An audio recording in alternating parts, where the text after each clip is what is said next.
हरियाणा की राजनीति में राव इंद्रजीत सिंह के डिनर डिप्लोमेसी के बाद कई सवाल उठ रहे हैं। जहां तमाम बीजेपी के नेता सामने आकर इस डैमेज को कंट्रोल करने में जुटे हुए हैं। उनका कहना है कि एक डिनर पार्टी ही रखी गई थी, एक भोज रखा गया था और वहां पर जाकर शामिल हुए विधायकों पर ऐसे सवाल उठाना लाजमी नहीं। लेकिन इसके बाद विपक्ष को भी मौका मिल गया इस पर राजनीतिक रोटियां सेकने का। उनका कहीं ना कहीं कहना है कि राव साहब की नाराजगी का सामना बीजेपी को करना पड़ेगा। देखिए, डिनर डिप्लोमेसी को लेकर कोई सवाल नहीं, डिनर करा, कोई भोज करा, उसमें कोई आपत्ति नहीं। लेकिन माहौल कब था ये थोड़ा समझना जरूरी है कि कुछ दिनों पहले ही मुख्यमंत्री नायब सैनी से थोड़ी बहुत वाद विवाद देखने को मिली थी और उसके कुछ दिन बाद अहिरवाल बेल्ट के विधायकों को ही डिनर पर क्यों बुलाया गया। ये कहा जा रहा था कि अगर 48 के 48 विधायकों को बुलाते तो शायद किसी को कोई आपत्ति नहीं होती। यहां तक कि अनिल विज ने खुद कहा है कि अगर मुझे भी बुलाते तो मैं भी जाता उनके उस डिनर में, तो वहां पर से सवाल उठने शुरू हो गए। लेकिन इस बीच राव इंद्रजीत सिंह जहां 12 विधायकों को लेकर कुछ बड़ी कह सकते हैं खिचड़ी पकाने में जुटे हुए थे, वहीं 6 विधायक उसी समय मुख्यमंत्री आवास जाते हैं, अपनी मौजूदगी दर्ज कराते हैं और ये भी कह देते हैं कि हम तो सरकार के साथ हैं, हम आपके साथ हैं। अब ऐसे में समझने वाली बात यह है कि आखिर समीकरण बन क्या रहा है। देखिए, जिस दिन हरियाणा चुनाव के नतीजे आए थे, राजनीतिक विश्लेषकों ने यह पहले ही भविष्यवाणी कर दी थी कि इतना आसान नहीं होगा ये सरकार चलाना। सामने भूपेंद्र सिंह हुड्डा हैं, जिनकी कांग्रेस को अगर हम बात करें 37 विधायकों का यहाँ पर एक समर्थन मिला है, 37 विधायक जीते हैं। सिर्फ 9-10 विधायकों की कमी थी सरकार बनाने के लिए और ऐसे में जो बीजेपी 46 बहुमत का आंकड़ा होता उसमें 48 सीट पाई थी। उसके बाद सबने ये कहा था कि अगर 2 से 4 विधायक भी पाला बदल कर देते हैं तो इनके लिए दिन दोगुनी रात चौगुनी मुश्किलें खड़ी हो जाएंगी। नायब सैनी के लिए बड़ा मुश्किल होगा। हाल फिलहाल में बीजेपी बहुत से राज्यों में पर्ची वाली सरकार चला रही है, जैसे राजस्थान की बात करें, मध्य प्रदेश की बात करें या फिर हरियाणा की बात करें। लेकिन सरकार तो चल रही है, लेकिन कई सारी खबरें भी आती हैं। आप चाहे मध्य प्रदेश से देखें, चाहे राजस्थान से देखें और अब हरियाणा से। तो राव इंद्रजीत सिंह का क्या चल रहा है यहाँ पर खेला, क्या कुछ उनके मन में प्लान है, इसी को जानने की कोशिश करते हैं। न्यूज़ रूम में तमाम सहयोगी हैं। अमन सर हमारे साथ मौजूद हैं। देखिए सर, डिनर डिप्लोमेसी को लेकर सवाल हैं।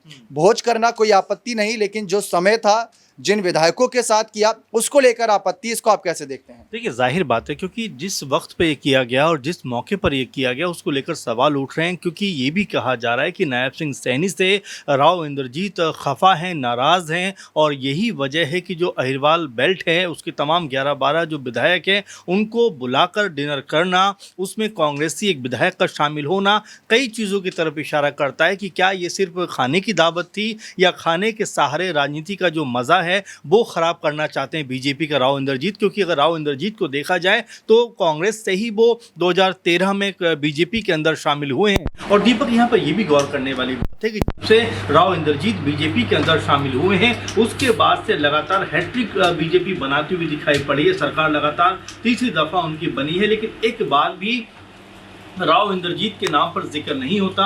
आपने देखा कि जब हरियाणा चुनाव के परिणाम सामने आए थे उस वक्त भी राव इंद्रजीत ने ये बात कही थी कि भाई हरियाणा को बारंबार सरकार अगर कोई बनवा रहा है तो वो जो अहिरवाल जो बेल्ट है उसके विधायक बनवा रहे हैं, ऐसे में अगर मुख्यमंत्री यहाँ से बनाया जाए तो इसमें कोई खराबी की बात नहीं। यानी कि वो अपना नाम कहीं ना कहीं पेश करते हुए नजर आ रहे थे। लेकिन बीजेपी ने मौके को देखते हुए, क्योंकि अनिल विज भी कहीं ना कहीं इस फिराक में थे कि उनको मुख्यमंत्री बनाया जाए, लेकिन बीजेपी ने एक बीच का रास्ता निकालते हुए नायब सिंह सैनी को ही मुख्यमंत्री बना दिया। अब जिस तरह से खाने के ऊपर लगातार बवाल मचा हुआ है वो यूं ही नहीं है, क्योंकि ये भी कहा जा रहा है कि राव इंद्रजीत के जो रिश्ते हैं वो नायब सिंह सैनी के साथ में कोई बहुत ज़्यादा अच्छे नहीं है। हालांकि उनकी बेटी आरती राव ज़रूर नायब सिंह सैनी कैबिनेट की मंत्री हैं, लेकिन उसके बावजूद भी जो राव इंद्रजीत को चाहिए था वो उनको नहीं मिला। तो ऐसे में ये भी कहा जा रहा है कि क्या 5 साल और जो कह सकते हैं नायब सिंह सैनी सरकार है, क्या वो चल पाएगी या फिर यहाँ से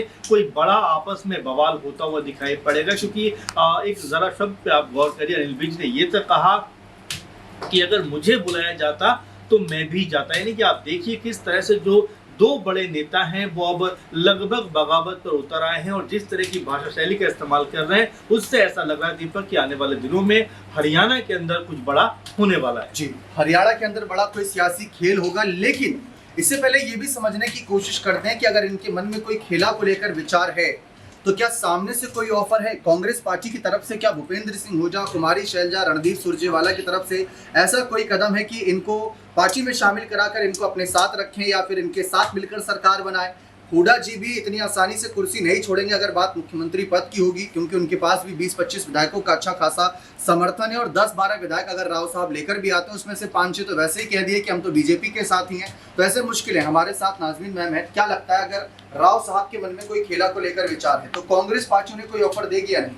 देखिए, राव इंद्रजीत की बात करें, बेशक वो अब कांग्रेस के साथ ही नहीं है और भारतीय जनता पार्टी के एक बड़े सिपाही माने जाते हैं, लेकिन भारतीय जनता पार्टी ये कभी नहीं भूल सकती है कि राव इंद्रजीत सिंह के सहारे ही अहिरवाल बेल्ट से कम 11 सीटों पर जीत हासिल की गई।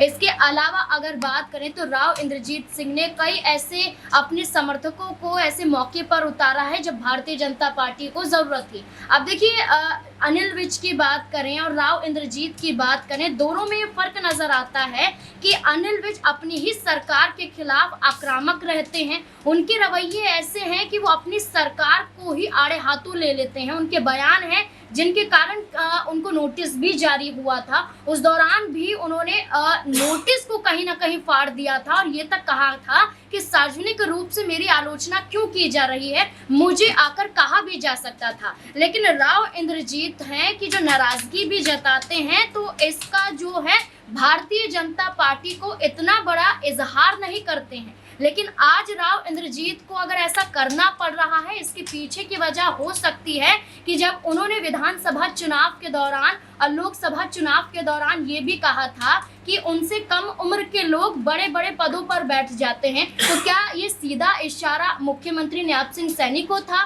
कुरुक्षेत्र से सांसद थे, उसके बाद कुरुक्षेत्र की लाडवा सीट से उन्होंने विधानसभा का चुनाव लड़ा और उसके बाद वो मुख्यमंत्री बन जाते हैं। यानी कि भारतीय जनता पार्टी की पॉलिसी है कि हमने कई राज्यों में देखा कि कई नए चेहरे को मुख्यमंत्री बनाया गया, चाहे मध्य प्रदेश, राजस्थान, छत्तीसगढ़ का जिक्र करें या इसके अलावा हम हरियाणा का जिक्र करें या हमने अभी दिल्ली में जो सरकार बनी है उसका जिक्र करें। नए चेहरों को मौका दिया है, लेकिन यही नए चेहरे कहीं ना कहीं नाराजगी का कारण बन जाते हैं इन दिग्गज नेताओं के लिए जो लंबे समय से मुख्यमंत्री बनने का इंतजार कर रहे थे। अब बात आते हैं कि कांग्रेस में भूपेंद्र सिंह हुड्डा और राव इंद्रजीत सिंह एक वक्त पर एक अच्छे दोस्त माने जाते थे, दोनों का साथ एक दूसरे को था, लेकिन मुख्यमंत्री कुर्सी पर रार पैदा होती है और इसी कुर्सी की लड़ाई में राव इंद्रजीत सिंह कांग्रेस पार्टी का साथ छोड़ देते हैं और 2013 में भारतीय जनता पार्टी में शामिल हो जाते हैं। लेकिन अब हरियाणा में जो कांग्रेस पार्टी का हश्र हुआ है, 37 सीटों पर सिमट जाती है कांग्रेस पार्टी जो जीत की कगार पर थी। उसी कांग्रेस में रहकर भूपेंद्र सिंह हुड्डा की गुटबाजी को लेकर राहुल गांधी से लेकर प्रियंका गांधी वाड्रा तक ने फटकार लगाई है कि हरियाणा में गुटबाजी को खत्म करना है। यही बात गुजरात में, यही बात मध्य प्रदेश में भी कही गई। तो अब भूपेंद्र सिंह हुड्डा का जो कद है वो हरियाणा कांग्रेस में कहीं ना कहीं कम हो सकता है। बेशक आप कहें कि 37 सीटों में से 37 विधायकों में से 30 के करीब विधायकों का जो दबदबा है वो हुड्डा के समर्थकों में माना जाता है, लेकिन राव इंद्रजीत सिंह भी कम नहीं है। तो अगर कांग्रेस पार्टी को मौका मिलेगा कि सरकार उनकी बन जाए और ऐसे में राव इंद्रजीत सिंह को सीएम भी बना दिया जाए, तो आप महाराष्ट्र का उदाहरण देख सकते हैं, आप कई और राज्यों के उदाहरण देख सकते हैं। तो ऐसे में बीजेपी को हटाने के लिए कांग्रेस पार्टी अगर झुकने के लिए तैयार हो जाए राव इंद्रजीत सिंह के आगे और भूपेंद्र सिंह हुड्डा भी झुकने के लिए तैयार हो जाए, तो इसमें कोई दोहराए की बात नहीं है। राव इंद्रजीत सिंह का ऐसा पहला कोई कदम नहीं था। मेयर चुनाव के वक्त भी हमने देखा था कि उन्होंने अपनी पसंद के कैंडिडेट उतारे थे और जब अपने पसंद के कैंडिडेट नहीं उतार पाए तो कुछ निर्दलीय कैंडिडेट थे जिन पर खामोश रहकर समर्थन जता दिया था। दिनेश सर हमारे साथ मौजूद हैं। सर, सीधा सवाल और बहुत कम शब्दों में आपसे जानकारी जानना चाहेंगे कि क्या सचमुच राव साहब नाराज हैं, पार्टी छोड़ सकते हैं? क्योंकि हाल ही में अनिल विज ने स्वास्थ्य विभाग को लेकर कुछ बड़ी बयानबाजी कर दी, मेयर चुनाव के वक्त नाराजगी, विधानसभा चुनाव से पहले अपने आप को सीएम पद का दावेदार बताना, जो कि बीजेपी के नियमों के खिलाफ। इसको आप कैसे देखते हैं? देखिए दीपक, नाराजगी तो है, इसको मना नहीं किया जा सकता, नकारा नहीं जा सकता, क्योंकि मनोहर लाल खट्टर जो कि केंद्र में मंत्री हैं, उनका प्रधानमंत्री नरेंद्र मोदी से ज़्यादा जो है लगाव है, मनोहर लाल खट्टर पर ज़्यादा रिलाई करते हैं, डिपेंड करते हैं, बजाय कि यहाँ पर राव इंद्रजीत सिंह पर। और राव इंद्रजीत सिंह को मजबूत सियासी जनाधार चाहिए, तो उस आधार के ऊपर देखा जाए तो राव इंद्रजीत सिंह जाहिर तौर पर हाईकमान से इतने खुश नज़र नहीं आते हैं। जाहिर तौर पर वो अपने सियासी कद के चलते कैबिनेट मंत्री हैं, लेकिन भारतीय जनता पार्टी भी जानती है कि किस तरीके से उन्होंने 2024 में जो दबदबा बना करके और अपने जो चहेते प्रत्याशी थे उनको चुनावी मैदान में उतारा था। और अब जो डिनर बुलाया है उन्होंने सिर्फ अपने खेमे के ही विधायकों को बुलाया है। इससे ये स्पष्ट तौर पर प्रतीत होता है कि अहिरवाल के विधायकों के दम पर राव इंद्रजीत सिंह ने हाईकमान को एक ताकत दिखाने का प्रयास जरूर किया है, क्योंकि आगामी वक्त में हरियाणा सरकार में भी कैबिनेट विस्तार होने वाला है और नरेंद्र मोदी सरकार में भी कैबिनेट विस्तार होने वाला है। तो दोनों जगह किसी तरीके की कोई आंच ना आए। राव साहब ये जरूर चाहेंगे कि अगला चुनाव चाहे वो लड़े या ना लड़े, यानी कि 2029 का लोकसभा चुनाव होगा, उसको लेकर के उन पर संकट के बादल छाए हुए हैं। लेकिन जब तक ये कार्यकाल वो पूरा करें 2029 तक, तब तक कम से कम उन्हें कैबिनेट मंत्रालय से न हटाया जाए। और दूसरी ओर उनकी बेटी आरती राव को लेकर के ये कहा जा रहा है कि उनसे स्वास्थ्य मंत्रालय वापस लिया जा सकता है और मुख्यमंत्री नायब सिंह सैनी के पास जो 14 मंत्रालय हैं उनमें से किसी एक अन्य पोर्टफोलियो को उन्हें सौंपा जा सकता है। तो उस आधार पर भी यहाँ पर बड़ी कहीं ना कहीं ताकत दिखाने की कोशिश राव इंद्रजीत के द्वारा कही गई है। गुड़गांव में नया अस्पताल बनने वाला है, रेवाड़ी में नया अस्पताल बनने वाला है, महेंद्रगढ़ में एक नारनौल में जो मेडिकल कॉलेज है उसका शिलान्यास हो चुका है, उसका उद्घाटन भी हो चुका है।